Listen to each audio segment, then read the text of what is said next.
Follow ಆಗಿ ಯಾರ್ಯಾರು videos ನೋಡ್ತಿದ್ರೆ ಸಬ್ಸ್ಕ್ರೈಬ್. ನಮಸ್ಕಾರ ಗಾಯ್ಸ್, ವೆಂಕಟೇಶ್ ಕನ್ನಡಿಗ ಚಾನಲ್ಗೆ.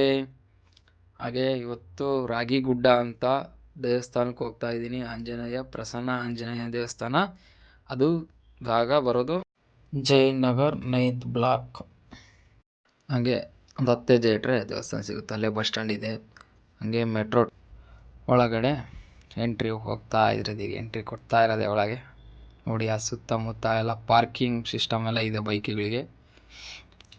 ಇಲ್ಲಿ ನೋಡಿ ರಾಗಿ ಗುಡ್ಡ ಹೆಂಗೆ ಕಾಣ್ತಿದೆ ಸೈಡಲ್ಲಿ ಗುಡ್ಡ. ಇದೆ ಯಜ್ಞೇಶ್ವರ ದೇವಸ್ಥಾನ. ಹಾಗೆ ಒಳಗೆ ಎಂಟ್ರಿ ಕೊಡೋದೇ ಈಗ.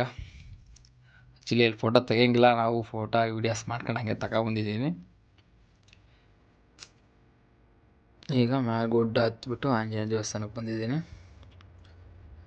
ಒಳಗೆ ಪೂಜೆ ನಡೀತಾ ಇತ್ತು. ನಾನು ಹಾಗೆ ವಿಡಿಯೋ ಮಾಡಿದೆ. ಅಲಂಕಾರ ಮಾಡ್ತಾ ಇದ್ರು ಅದಕ್ಕೆ ಆಂಜನೇಯಂಗೆ.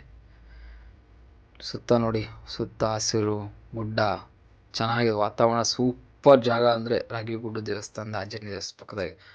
ಹಾಗೆ ಅಲ್ಲಿ ಟ್ರಸ್ಟ್ ನಡೆಸ್ತಾರೆ ಸ್ಕೂಲ್ದು. ಹಾಗೆ ಏನೇ ಇದ್ರೂ ಸಹಾಯ ಮಾಡ್ಬೋದು ಯಾರನ್ನು ಓದೋರು. ಅಲ್ಲಿ 30 ಆಕಳ ಇದ್ದಾವೆ. ಹಾಗೆ ಸಾಕ್ತಾ ಇದ್ದಾರೆ. ಅವಕ್ಕೆ ನಾನು ಕೊಡಿಸ್ಬೋದು ಅಲ್ಲಿ. ನೋಡಿ ಸುತ್ತ ಇಷ್ಟು ಪಾರ್ಕಿಂಗ್. ಮಳೆ ಬಂತಂದ್ರೆ ಇನ್ನೂ ಒಳ್ಳೆ ವಾತಾವರಣ ಆ ಜಾಗದಾಗೆ. ಈ ಚೆನ್ನಾಗಂದರೆ ತುಂಬ ಚೆನ್ನಾಗಿರುತ್ತೆ ಆ ಜಾಗ. ಫುಲ್ಲು ಹಸಿರು ಜಾಗ. ದರ್ಶನ ಮಾಡ್ಕೊಬಂದು ಆರಾಮಾಗಿ ಕುತ್ಕೋಬೋದು. ತಣ್ಣು ಗಾಳಿ ಬೀಸ್ತಾ ಇರುತ್ತೆ.